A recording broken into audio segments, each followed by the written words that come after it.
एक बच्चे का सबसे बड़ा अगर कोई सहारा होता है तो वो पिता का सहारा होता है।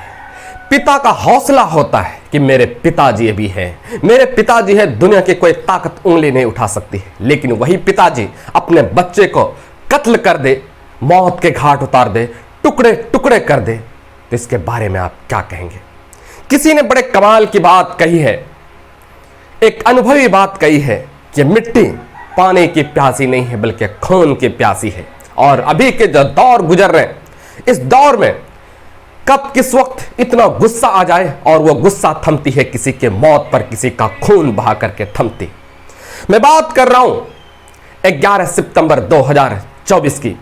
बिहार प्रदेश का एक जिला लगता है भोजपुर जिला अंतर्गत एक थाना लगता है अजीमाबाद थाना क्षेत्र का एक गांव लगता है मिल्की गांव में एक परिवार ठीक ठाक से जिंदगी गुजर बसर करते थे। मीडियम परिवार थे, लेकिन कहते हैं ना, पति पत्नी के बीच झगड़े होते थे। हर पति पत्नी के बीच झगड़े होते, छोटी छोटी बातें आती रहती, छोटे छोटे इश्यूज आते रहते हैं। लेकिन एक दिन ऐसा आता है, 11 सितंबर 2024 का वो दिन ऐसा आता है कि पति पत्नी के बीच जबरदस्त झगड़े होते हैं और झगड़ा थमता नहीं है, बल्कि पति को इतना गुस्सा आ जाता है, इतना गुस्सा हो जाते हैं, इतना आक्रोशित हो जाते हैं कि घर में खंती रखे हुए थे उठाते हैं और पत्नी पर जबरदस्त प्रहार करते हैं, पत्नी पर वार करते हैं और मौके पर ही मौत हो जाती है।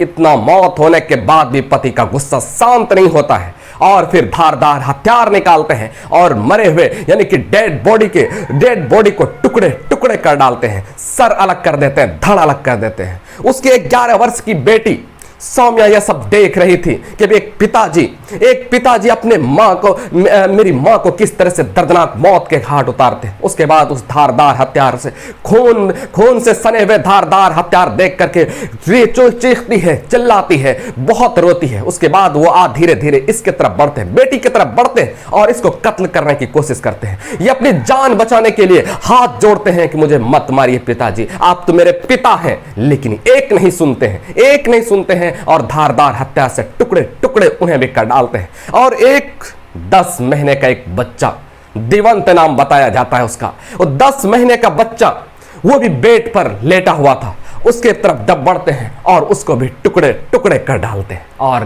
पूरी तरह से सबको जब मार डालने के बाद वो घर में घूम रहे थे, घर से बाहर जब निकलते हैं तो मोहल्ले के लोग वहां जमा हो जाते हैं, देखते खून से रंगे हुए इतने सारे धारदार हथियार, कपड़े खून से सने हुए हैं। उसके बाद फिर जो है ना वो भागने लगता है, ये देख करके भागने लगता है। पड़ोसी आस पड़ोस के लोग उनको पकड़ करके रखते हैं और पुलिस को सूचना देते हैं। पुलिस मौके पर पहुंचते हैं और उनको गिरफ्तार करते हैं।